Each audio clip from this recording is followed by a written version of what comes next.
earlier I was outside protesting, as I usually do on campus, with a sign that says, "Tear the fascists down." Now, for those who don't know what fascism is, it's an ideology associated with Nazism. As I had this sign, not affiliated to anybody, I had a group of individuals come up to me saying openly they were fascists, attending your event, and called me the F word while at it. It's not lies. Now, I am not here to call you a fascist. I'm not. As I know you're not a Nazi sympathizer, you've never openly sympathized Nazism. I can see that. But people who openly call themselves fascists are here and are not afraid to admit they are fascists. So my question is, will you denounce fascism today, as the definition online puts it, as an ideology including racial nationalism and authoritarianism today? Yes. Will you denounce Marxism as the greatest killer of human beings in the last 100 years? Well, describe Marxism to me. I'm sorry, what? Describe Marxism to me. The ideology that Mao Zedong, Joseph Stalin, Vladimir Lenin, and Pol Pot employed to the massacre of over 100 It did kill millions of people. You're right. Correct. Okay, so I'll denounce fascism. You denounce Marxism. Yeah? Well, I would have to say, like, by definition. No. Hold on. So my thing is that, was it Marxism itself, or was it a materialistic condition that caused that? Because as Marxists, what we do say is that there's material conditions that contribute to society. Now, you probably aren't familiar with dialectical materialism. I'll try to explain it real quickly. No, I've read the Phenomenology of Spirit, and I know Hegel. But okay. No, but tell me, but why not denounce Marxism? I mean, so Mao Zedong, Marxist, Lenin, Marxist, Joseph Stalin, Marxist. I'll denounce Joseph Stalin for you, definitely, yes. Joseph Stalin was an authoritarian leader who definitely killed millions of Ukrainians during the export of grain to, of course, build up their economy. But there's nothing about, you don't think there's anything about the ideology that leads to the suffering, impoverishing, or the murdering? Well, just like how Hitler called himself a socialist, it's not the ideology, it's just what you actually do at practice.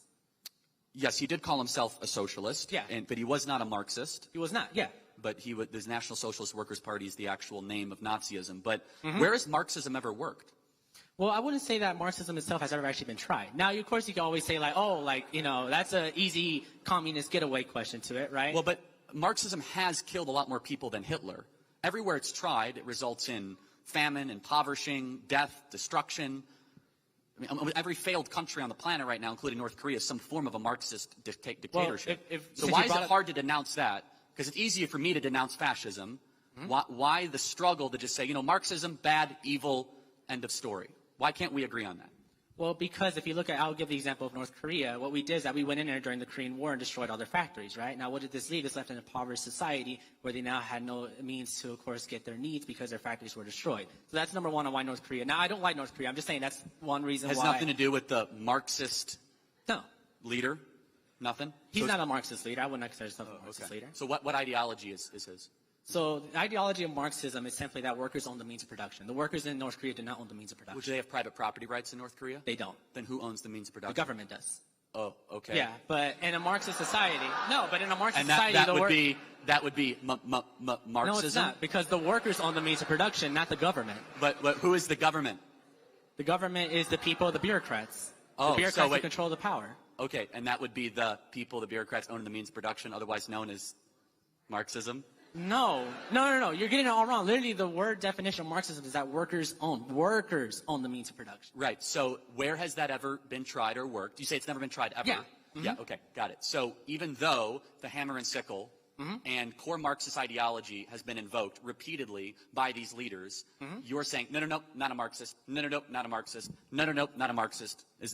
Over 100 times it has been tried on every single continent, from Mugabe in Rhodesia, which became Zimbabwe, to parts of India, to China, to Korea, to parts of Eastern Europe, to Central and South America, to Venezuela. None of that is Marxist, even though they say they're Marxist.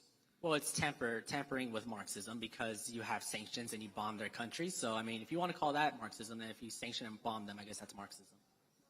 Wait, so how have we sanctioned and bombed these like Venezuela? Like Venezuela has sanctions to where we don't buy their oil anymore. Yeah, why do you think we're sanctioning them?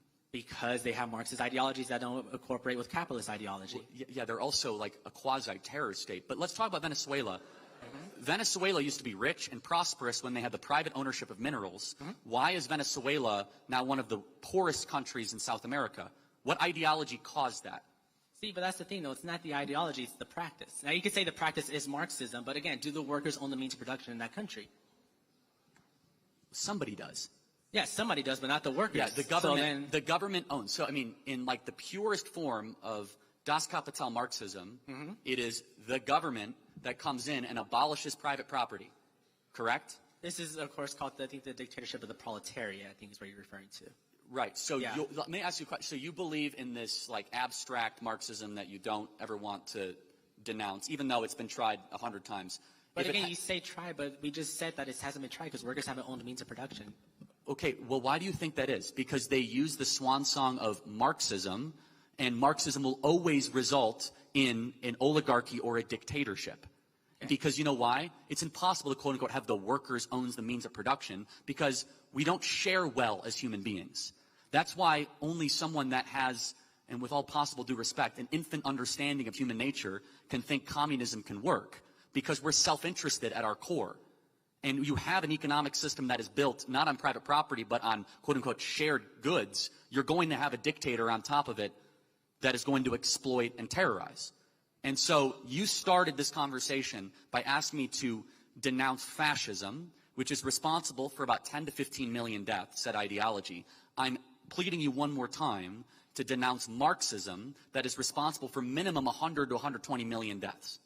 Okay, academics have proven that wrong. That's not true. That's from the Black Book of Communism. That has How many people did Mao kill? Mao killed about 30 to 40 million. How many people did Stalin kill? Stalin killed about 20 to 30 million. Okay, now we're at like 60 million, and I just named like 2 countries, man.